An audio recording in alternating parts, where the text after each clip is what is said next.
So we just have a couple folks on today. Welcome, welcome. Excited to be here. So my name is Morgan Rogers. I've been in this wellness space for the last 7 years now. So talking about different wellness topics is one of the things that I do pretty regularly. This is a sort of new topic for me and for us, something that we've been talking about for probably the last 6 months or so.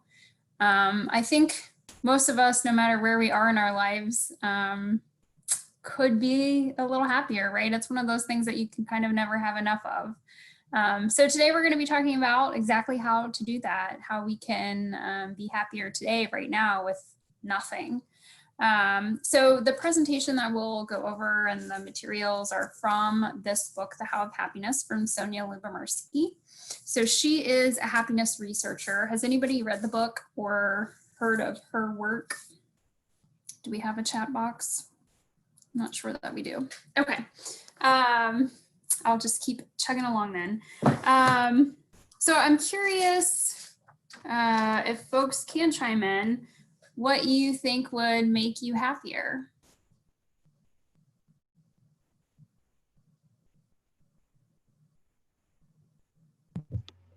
I think what will make me happier? I don't know. I feel like I'm a little bit happy now, but if I could just work and not have to like go anywhere for work will make me happy. Okay. Maybe.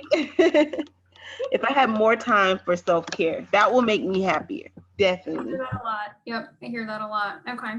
So some of the other things I hear often, more money, a different job, winning the lotto so I don't have to have a job, maybe finding a partner, finding a spouse, being more productive. Okay.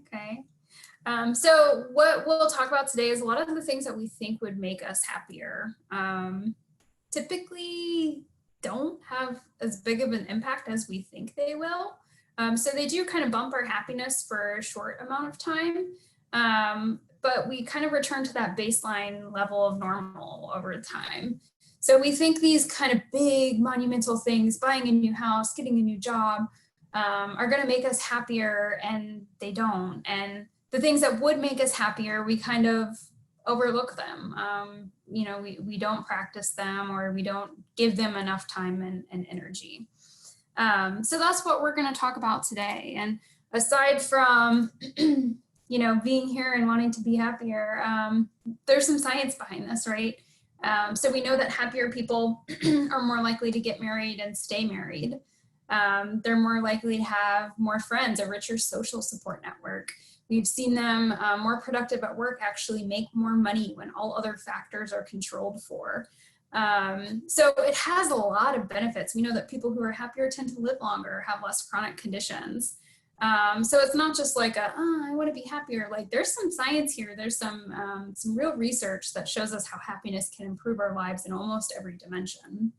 But that being said, there are times when we're more than unhappy, right? And it's at those times, where our happiness strategies that we'll talk about today aren't really going to cut it. And that's normal. We go through seasons of life that can be really difficult.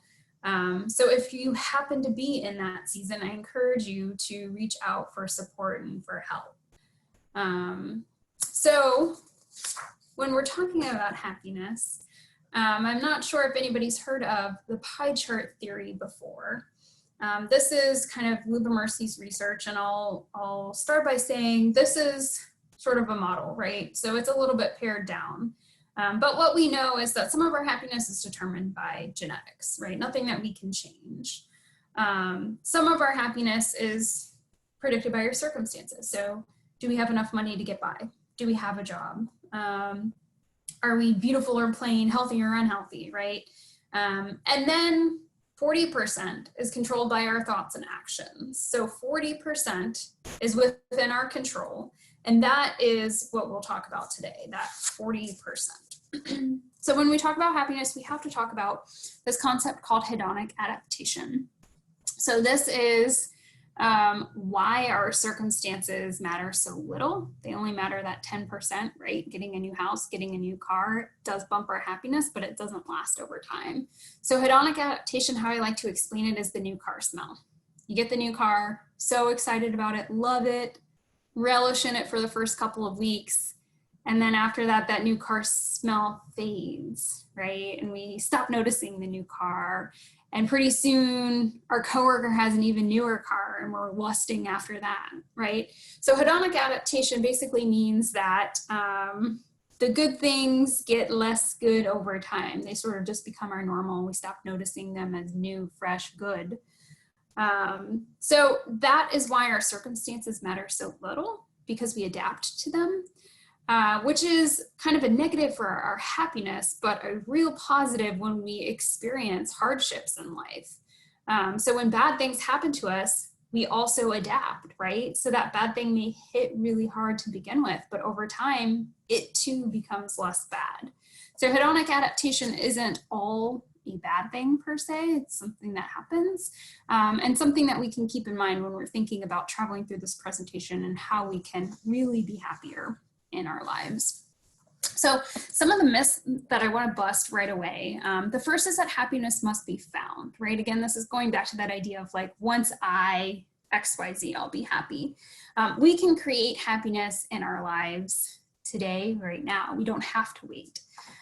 We've talked about happiness does not lie in changing our circumstances, because these really don't pay a big impact to our happiness.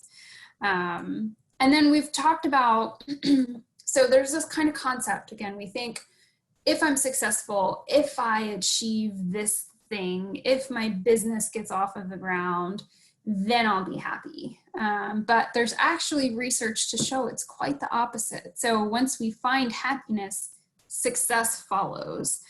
There's a positive psychology researcher, Sean Achor, Seanachor. He's fantastic. He's incredibly funny. And he talks about this concept. He has a book called The Happiness Advantage. And he talks about how we chase success thinking it's going to bring happiness. But research shows us that happiness is what actually leads to success. So he's got a really short TED Talk that's incredibly funny. If you haven't checked it out, I would definitely recommend. Feel free to pop in the group chat if you have seen it. I'm curious to know. Okay, so how do we do this? How do we harness the power of 40%? So we're gonna blow through 12 different strategies today. These are strategies that are backed by science. So Lubomirsky and her team has researched these in depth. So they're not just figuring out, does gratitude impact someone's happiness? They're figuring out, what is the best way to practice gratitude? Should people be doing it every day, or should they be doing it once a week? Which makes a bigger impact on their happiness? So they're actually kind of collecting biomarkers from people to see physically and emotionally how their happiness is impacted by these strategies. So there's definitely some science here. Okay, so 12 strategies, that feels like a lot, right? Her team says if there's one thing that you can do to improve your happiness, it's finding strategies that fit for you. So what does that mean? It could be, and I'll return to this so you can start thinking about it, a strategy that kind of conquers your source of unhappiness, right? So if you're harboring this resentment towards someone, learning to forgive might help. If you are going through a really tough time in life, learning to cope might be the best bet for you. So pairing it with your source of unhappiness, pairing it with your strengths. So if you are a type 3 achiever, go-getter, committing to your goals might be a good fit for you. And then finally, pairing it with your lifestyle. So if you are busy, if you're running around all the time, taking care of kids or taking care of others, can't find time for yourself, choosing a strategy that requires a lot of time might not be your best bet. So really be realistic about what would fit into your life, what you can actually do. And we'll go through each of these, so they'll start to make a little bit more sense the more that we talk about them. But go ahead and mentally, if there's something that doesn't really resonate with you or you don't think would be a good fit, go ahead and kind of mentally cross that off your list. Okay, So right back to our 12 strategies, we're going to dive into the first, and this is gratitude. So does anybody have a gratitude practice, or is this something that you do regularly? Feel free to pop that in the group chat. A lot of times when we think about gratitude, we think about saying thank you, right? But gratitude is really so much more than that. Gratitude combats the hedonic adaptation that we talked about at the beginning of this presentation. So instead of the new car smell fading, gratitude says every time we walk up to our new car, we think, gosh, I am so thankful to have this. Or we're appreciating that new car smell each time we open the door, right? So gratitude combats that hedonic adaptation that we talked about. We know that gratitude is associated with a slew of positive emotions, more energy, more empathetic, more forgiving, less materialistic, less likely to experience depression, anxiety, feelings of loneliness, and envy. So there's a lot of weight here. Okay, so how do we actually do this? What's the scientific best way to practice gratitude? So here are some of the strategies that Lubomirsky poses. Keeping a gratitude journal. And so she's actually done a study, like I mentioned before, comparing, okay, what's the best way to journal your gratitude? And they compared folks who journaled 3 times a week, and they had a group that journaled just once a week. And so they measured the happiness boosting effects of that journaling at the end of several weeks. What they found was that the group that journaled just once a week actually had more positive benefits. So the group that journaled 3 times a week, it tended to become something that was like something they had to do. The joy was no longer there, or it became part of their routine. So there's this fine line that we walk when we're talking about all of the strategies today. Routine, although it's a good thing that we're doing it routinely, when it becomes part of our routine or a habit, we actually derive less happiness from it. It sort of just becomes part of our natural landscape. We don't notice and appreciate it as much. So we're not getting that boost. So there's going to be this kind of fine balance that we'll talk about as we go through some of these strategies. So keeping a gratitude journal, ideally once a week, practicing gratitude at a set time. So for a lot of folks, this may be before you get out of bed in the morning, perhaps before you go to bed at night. Maybe it's when you pull into your driveway after work, or when you get into your car waiting in traffic. So finding a set time to practice, and then expressing gratitude to another. So I invite you to tune out of this presentation for a moment. And if you're open to it, send a short gratitude text to someone who means something to you, who kind of made you smile today or is really important in your life. And so Sean Aker actually talks about this and how it kind of creates this chain of gratitude among our circle. So I encourage you to do that now if you'd like.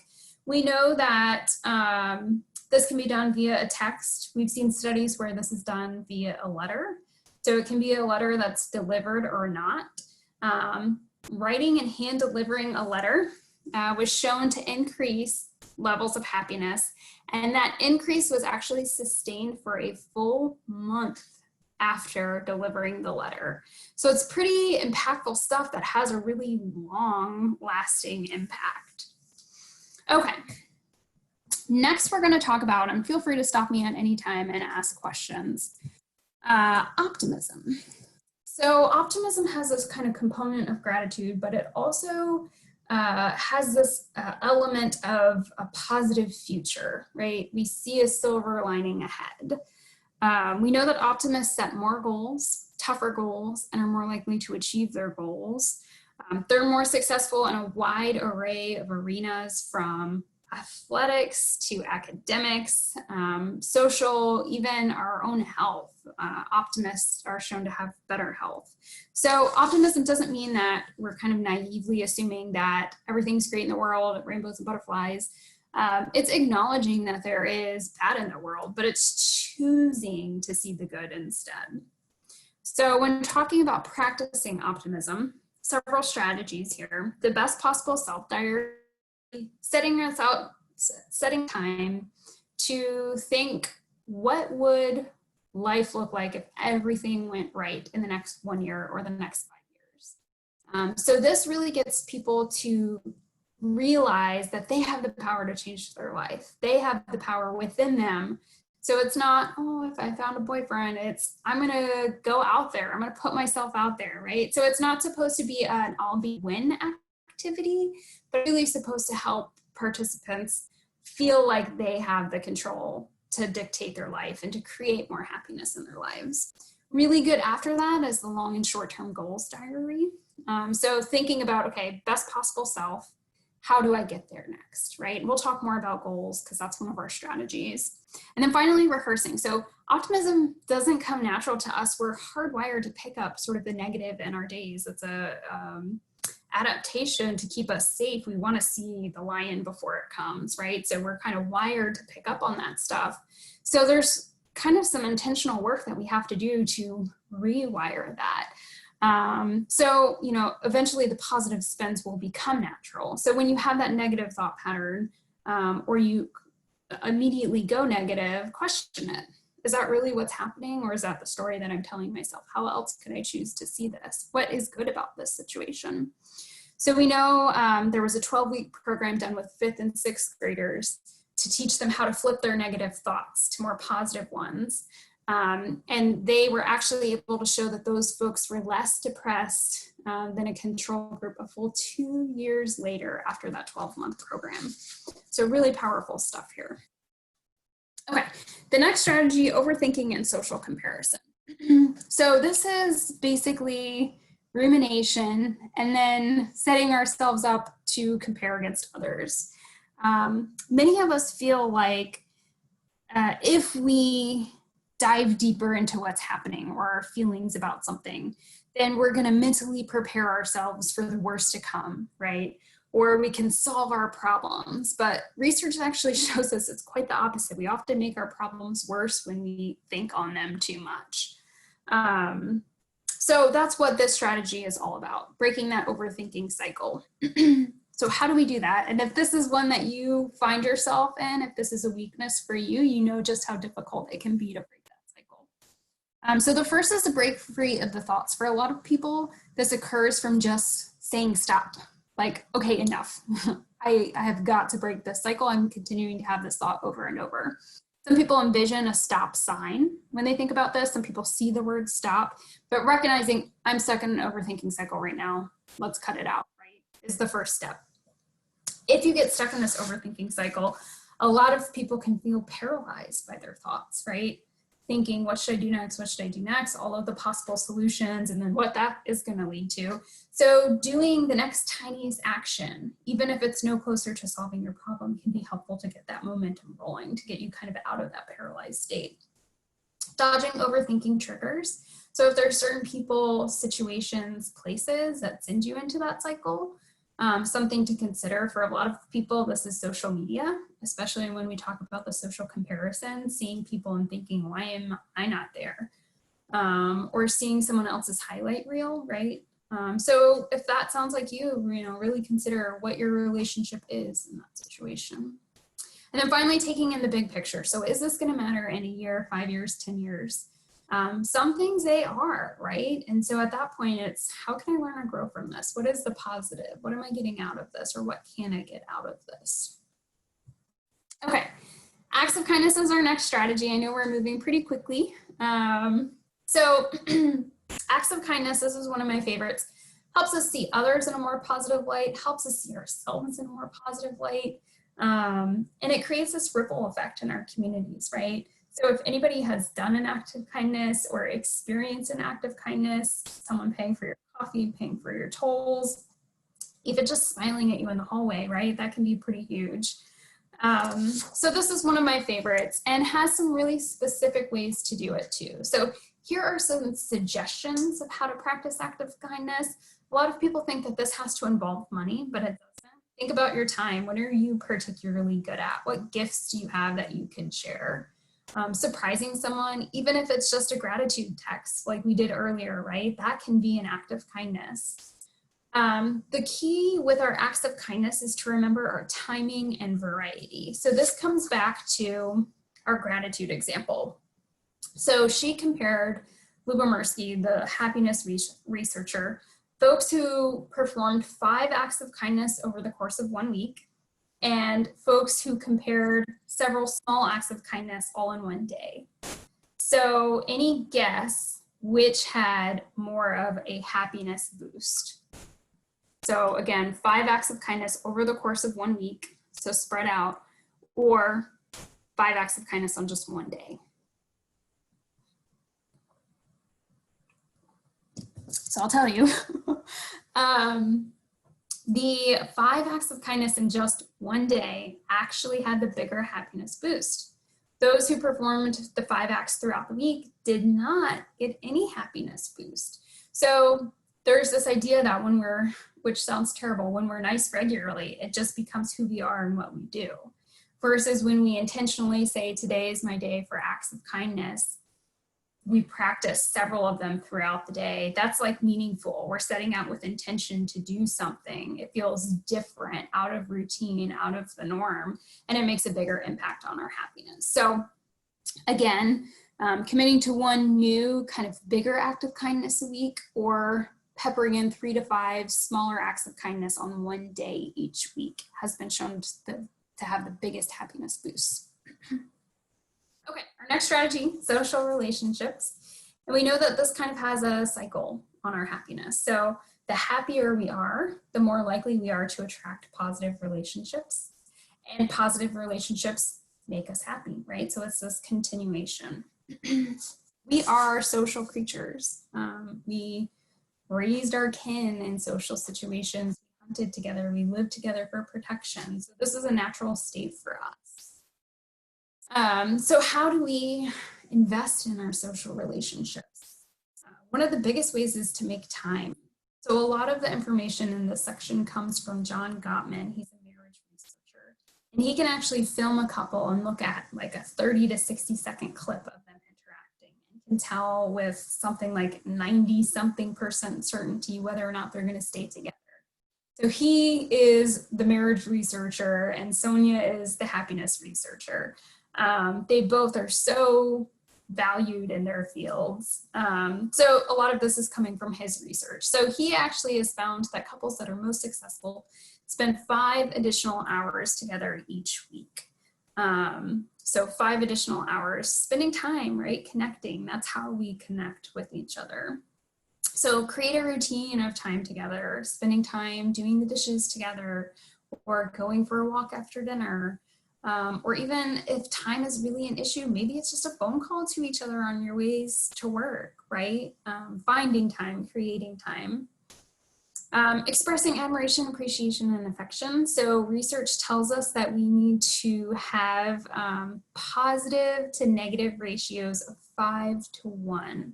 So for every negative interaction, we have to have 5 positive to cancel it out.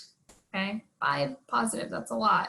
Again, the negative kind of sticks with us longer. So imagine that you've done a great presentation at work. Everybody loved it, but you had one person who wasn't engaging. Do you remember the 5 that loved it or the one who didn't? What do you think afterwards and ruminate over it? Probably the one who didn't. So this strategy is making time to do the appreciation, the admiration, bringing back some of that kind of courting experience. And again, this doesn't just involve romantic relationships. Expressing admiration to friends, family really goes a long way too. Okay, the last one I think I'll talk about on this is hugging. So not something that we're really doing much of in this socially distant world that we're in right now. But Lubomirsky once again did a research of seeing if hugging had an impact on happiness, and it did. So I encourage you right now in this time of socially distant, when you do get the chance to hug someone, really hug someone. Be there for that moment. Take it in because it impacts our happiness in a big way. Okay, coping. So if you are going through something really tough right now, coping should probably be something that's on your top priority. So what does that mean? When we experience an adverse life event, so take a peek at the screen here, something terrible happens, right? Our level of functioning decreases in almost every case. That's totally normal, right? We're hit hard. Those of us who can cope come back from that. So we call it recovery when we return to the level of functioning that we were at before the adverse event. Okay, so that's recovery. We call it thriving when we come out of that stronger. This is what we call post-traumatic growth, right? So the adverse life event actually makes us better than we were before. So how do we set ourselves up to do this? So a lot of the things that help us cope are actually strategies that we've already talked about. So relying on your social network is going to be so important to help you get through this tough time. Finding meaning through writing or conversing. So several of our strategies have this writing component in it. We know that writing, there's an exercise, writing about one of your most distressing or painful life experiences for 3 to 5 consecutive days for about 15 minutes at a time can significantly improve how we cope with stressful life events. We know that people have made fewer visits to the doctor, showed enhanced immune function, reported less depression, obtained higher grades, and were more likely to find another job after employment. So again, just writing about that experience for 3 to 5 consecutive days, 15 minutes at a time. This process of writing helps us come to terms with what we're going through. It helps us see this as an external event, not something that we caused, and it helps us find peace. So that is going to be an important one. And then challenging our thoughts. So, we've touched on this a little bit with our overthinking and social comparisons and with the optimism. When you catch yourself in that negative thinking cycle, ask, wait, is this the truth? Is what I'm telling myself, is the story that I'm telling myself true, right? So flipping that thought, which we've talked about, can be incredibly important and help us cope and get through these difficult situations. Okay. We have covered our first 6 happiness boosting strategies. Any thoughts so far? Are there any that really stuck out to you, or any that you feel like, not a good fit for me, not interested?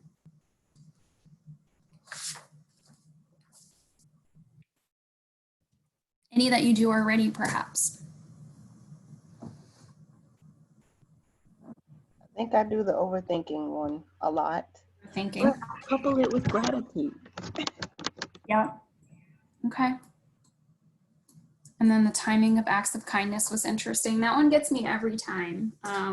It blows my mind to think about, because you would think doing it more often would mean you would get more from it.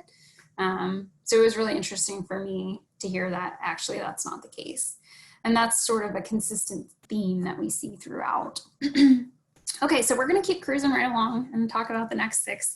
The first 6 seem to take a little bit longer to get through, so we'll probably move a little bit quicker through these next. Just about to say the overthinking. Yeah. And that one too can be so hard to break. Again, catching yourself in that thinking, like, stop, okay, enough. And sometimes instead of trying to turn off those negative thoughts, I like to turn to something else, right? So instead of saying, God, I need to stop thinking about this, when you do that, you often end up thinking about it more. So sometimes it's like, okay, I need to stop thinking about this.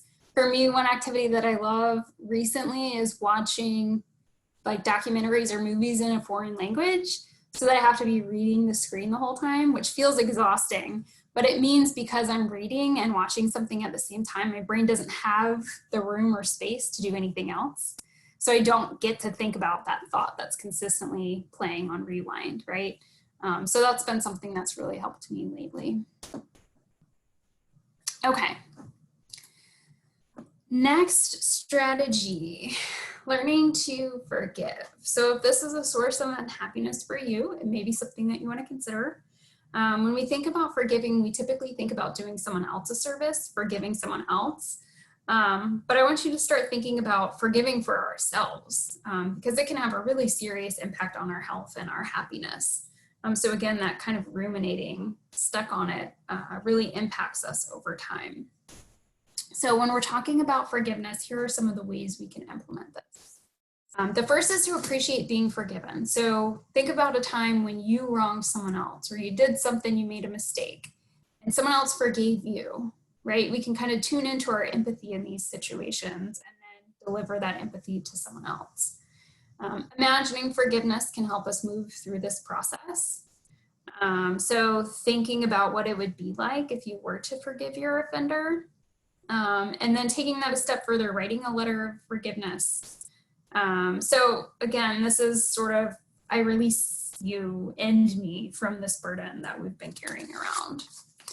Forgiveness is like a muscle. So for some people, practicing forgiveness on someone who has done sort of a less terrible thing can be helpful to get that muscle strengthened before you move on to sort of a more terrible thing. Thinking about your this person as sort of a whole person, seeing it from their situation, and remembering that forgiveness isn't about saying, okay, what you did was okay, I'm not going to be mad about it anymore, right? It's never saying it's okay. It's just saying, I'm not going to hold on to this anymore. This isn't for me. And so with forgiveness, what I like to remind people too is to remind yourself what's at stake, right? So it's not about the other person. One of my favorite quotes is Nelson Mandela, and he was asked how he was able to bring himself to forgive his jailers when he got released. And he said, when I walked out of the gate, I knew that if I continued to hate these people, then I was still in prison, right? So we're not forgiving for anybody else, we're forgiving for ourselves, so we don't carry that burden around with us anymore. Okay, one of my absolute favorites, one that people don't hear about as much, increasing flow experiences. So this idea of flow was coined by Mihaly Csikszentmihalyi in the 1960s. And so he was interested in seeing how artists pass their time, how they get creative, how they work. And so what he discovered was this concept of flow. So flow is when you are in your zone, when time seems to be flying, when you're fully absorbed, when things are happening around you and you're not even noticing, right? Maybe you're lifting your head up and it's 2 hours later, and oh, when you think about it, you really have to go to the bathroom and you're starving. It's a sort of out of body experience that we have. It's being in that state, that zone. So I'm curious if anybody has experienced this, and if you have, share it in the chat box. So flow is really about finding this balance between skills and challenges. So there's this fine line. So it has to be something that we feel we can do, and it's just sort of out of our reach a little bit, right? If it's too easy, we're not engaged. If it's too hard, we're going to lose hope. And then again, this challenge concept. If it's too easy, I lose interest, right? So what's great here is that we can have flow in any situation, no matter how boring it may be. Waiting at the dentist's office, we can experience flow. Being in a meeting that we don't really want to be in, we can experience flow. But on the flip side of that, moments that should be so memorable, we can fail to experience flow.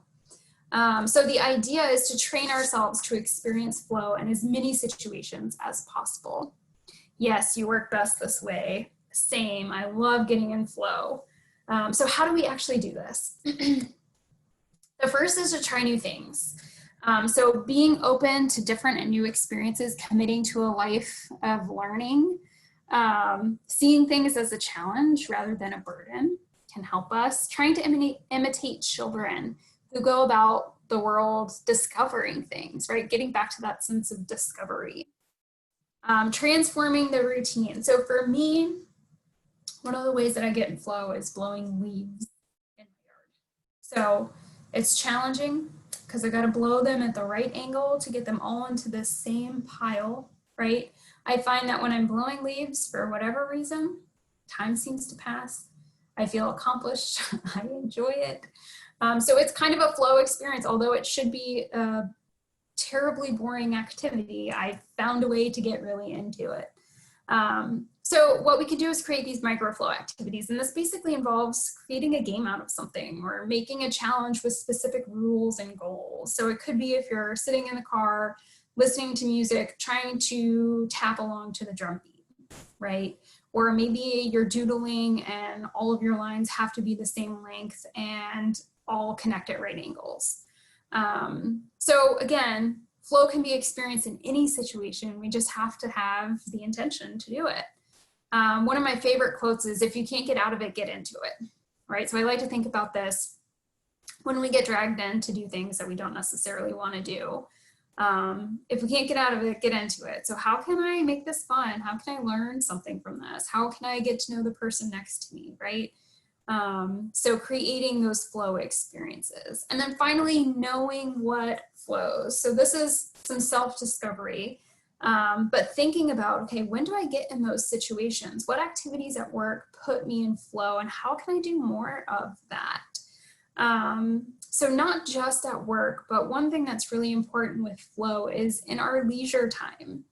So how are you spending your leisure time? We know that flow is related to increased feelings of happiness, yet most of us choose to spend our leisure time doing leisurely things, right?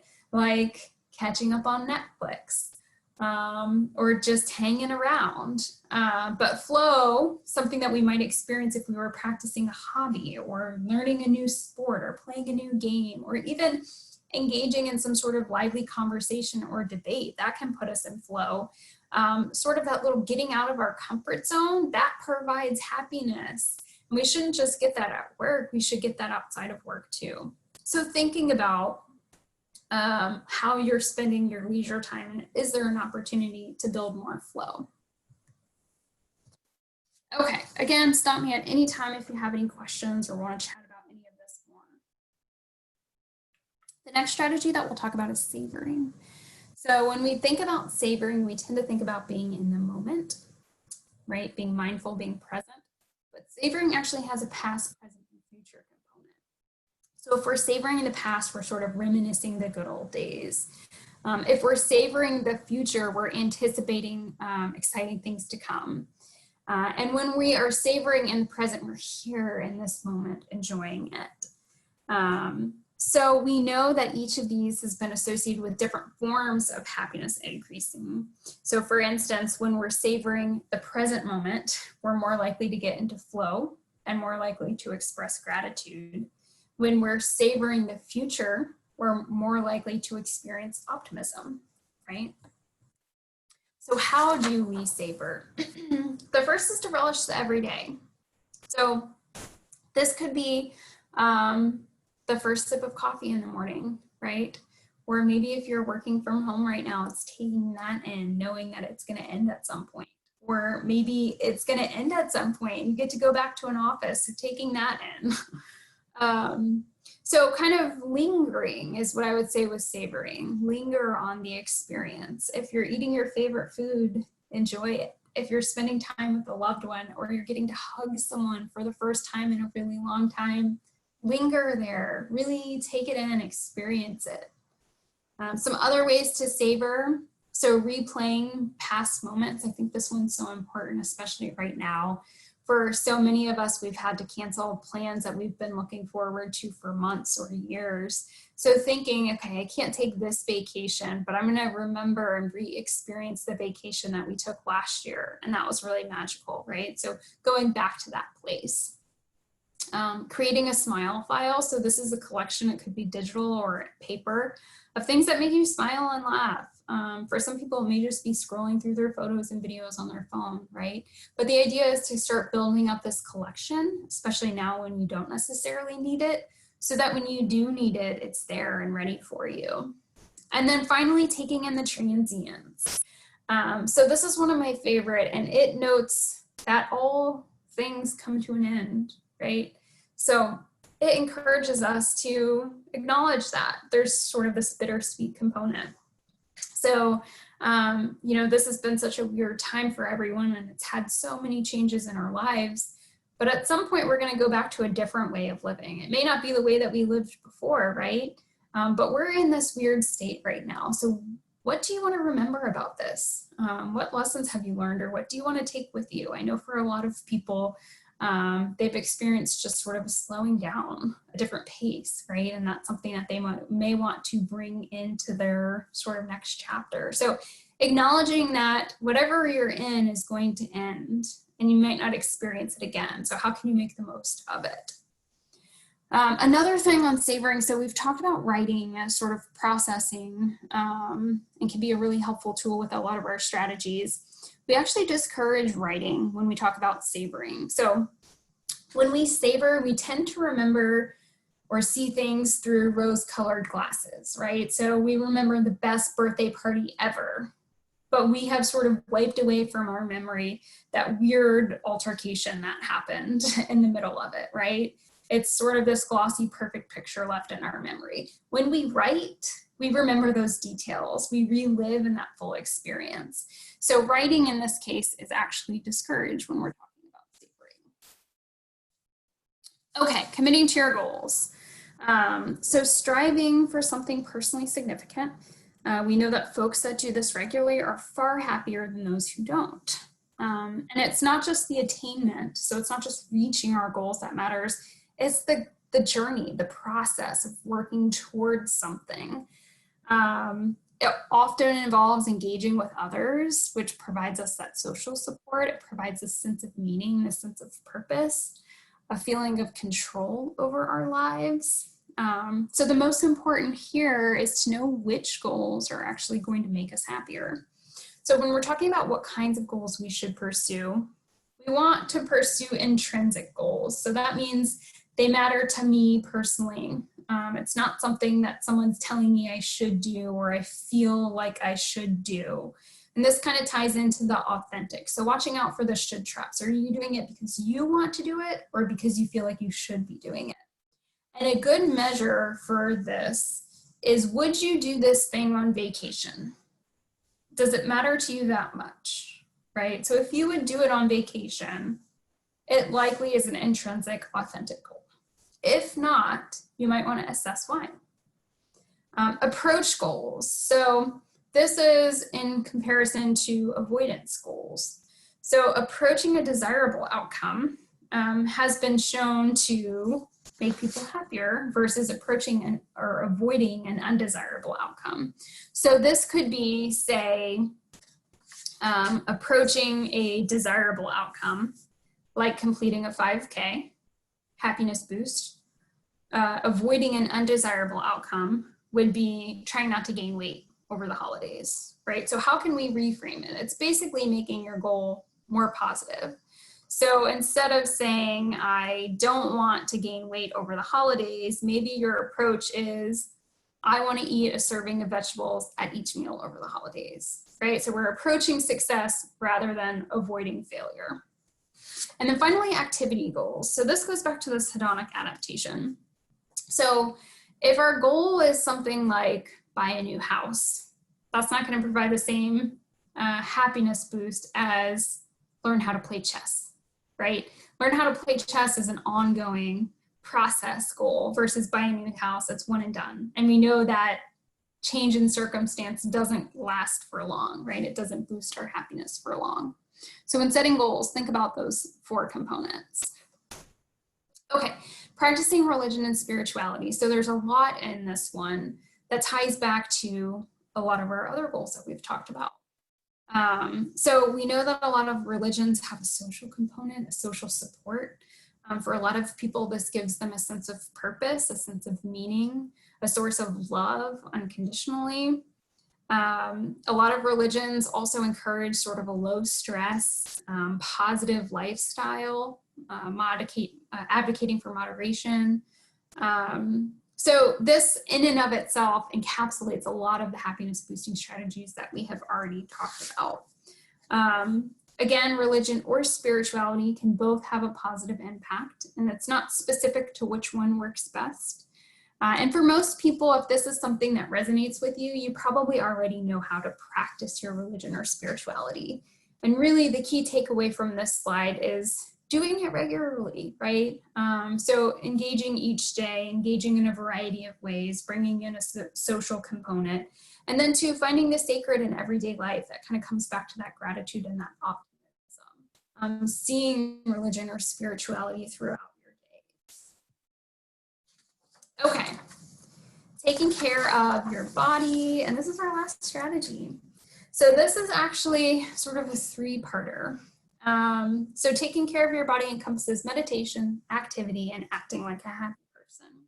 So meditation is this interesting effect of both a state of rest and a state of heightened awareness and alertness. It can be really, really difficult to do, especially in our culture, which teaches us that doing just one thing isn't enough, right? We now have to be doing 3 or 4 things at a time in order to be successful, in order to be making the most out of each minute that we have. So meditation can have serious boosts on our happiness, allows us to slow down, allows us to see more clearly, to stop ruminating. So it really ties back into a lot of the strategies that we've already talked about. Physical activity. So it's no secret, we've heard about, the boost that we get in our mental and emotional well-being when we exercise. Lubomirsky went so far as to say, so our happiness researcher, said that exercise may very well be the most effective instant happiness booster of all time. So if we need that pick me up right away, exercise, getting the blood flowing, no matter what it be, great strategy. And then finally, acting like a happy person. So studies have shown us that just pretending you're happy, doing something like smiling or laughing, our brains get the signal, oh, she's smiling, oh, she's happy, right? And then it secretes the happiness feelings. So we can kind of fake it till we make it, right? If we're having a bad day, sometimes it's just putting a smile on, like our grandparents always tell us. What's really important about acting like a happy person is that when people think you're happy, they're attracted to you. They want to be around you, right? So this can also kind of be a magnet for social support and forming a social network. Okay, so some specific ways to practice each of these. Meditation, I really encourage people to start small. And by small, I mean like a minute. So while your coffee is brewing in the morning, try meditation. That's how long, right? Because it can be incredibly difficult to do. Although it seems like it should be easy, sit still and do nothing, very, very hard. I would also encourage like a guided meditation if that's something new to you. For activity, the best exercise is the one that you'll do. So spending time getting curious, getting out of your comfort zone to try new activities to see what you like doing, right? If you don't like doing it, you've probably picked the wrong thing. And again, it doesn't have to be like a crazy activity. It could be going for a walk with a friend. That's activity, right? And then finally, acting like a happy person. So laughing more, smiling more, especially when you need that pick me up, that boost. Okay, so we're going to recap. Happiness is within our reach if we reach for the right thing. So we have the power to create a happier lives for ourselves, no matter our circumstances. Most of the things that we think would bring us happiness don't for a long period of time. But there are plenty of things that do bring happiness, and we can start doing them today. So they are well within our reach. We know that the big things, winning the lotto, moving into a new house, success, may bring a significant boost of happiness. We see that change in circumstance, right? But we know because of hedonic adaptation, we return to that baseline level of normal over time. What we should try to do with these strategies are increasing those mini moments of happiness throughout our day. So not waiting, putting all of our stock in that big change in circumstance, saying, I have control over this and I'm going to choose to be happier today, right? So experiencing optimism, relying on your social support. We're still going to return to that baseline level, but remember, over time we're doing this and that baseline level rises. So that's what we're really looking for, those mini moments of happiness that we experience on a daily basis, the smile from a stranger, the act of kindness, the hope for the future, the exhilaration of a good workout. These are the things that increase our happiness level over time. So again, here are those 12 strategies that we talked about today. I encourage you for the next 6 months to pick maybe 2 or 3 of the ways to implement and get really specific with what you want to do. So the when, where, why, for how long, with whom, right? Getting a plan, remembering some of those strategies that we talked about. So we may need to incorporate some variety so it doesn't mean we want it to be a habit, but there's that fine line. So really get serious about what you want to do, how you want to increase your happiness. Finally, I'll ask you, are you ready to be happier? So If you're on a medication controlling any chronic condition or birth control, you take it regularly so that it works, right? It's the same thing with our happiness. We need to find the same consistency. So this is something that we should actively create and actively pursue, no matter how busy things get or no matter how bad things get. These strategies work if we do them regularly. So again, we all have the power within us to be happier today without waiting for anything or anyone. So I ask you, are you ready to be happier? Here are two really great resources that I would recommend. The first, Happiness, which is the book that we've talked about today, and then The Happiness Advantage by Sean Aker. He also has the TED Talk, which is great. So I'm curious, questions, what happiness strategies stuck out to you, hope to try? Chat is open. So committing. I have one for Shannon and Miranda. So I see committing to goals and developing optimism. I love it. Is there a specific goal, Shannon, that you have in mind?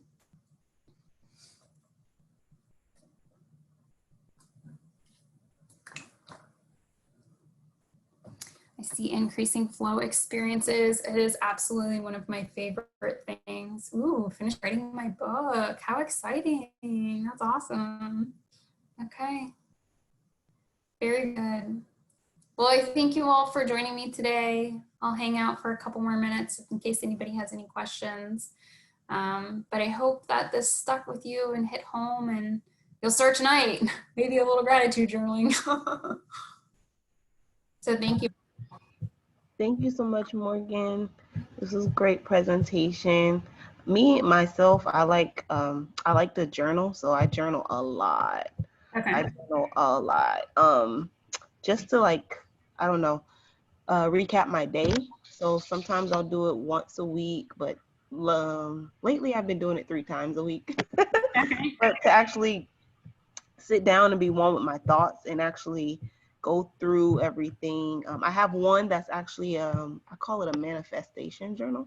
So I write down all my thoughts and things like that that are good. And then I have another one that's negative, and I write down all the bad things that maybe what happened through the day, things that I didn't like, and I keep that in a separate journal so I don't combine the two, because if I combine the two, then my head gets all wonky. So I have 2 separate journals, and I've been doing that probably for, I want to say, 3 months now. Okay. So, but it's a really good way because I'm a go with the flow person. I go with the flow. Sometimes that could be bad, sometimes it could be good, but for the most part, it's good. But to actually sit with my thoughts is better because, you can go with the flow and then you can miss stuff. Like I can sit at work and work on heat stuff for like hours and then forget to eat, forget to walk the dog. So that's where the cons are with go with the flow. So, yeah, but I would encourage everyone to definitely read those books, The How of Happiness. I think I read that one in college, and I really liked that one. But to know the different types of happiness, because you could get things that you think might bring you happiness, but then when you get them, not so much. So yes, this is a great topic. Thank you so much for everything. You're welcome. Well, thanks folks for joining, and hopefully our paths will cross again in the future. Until then, have a good night. Bye.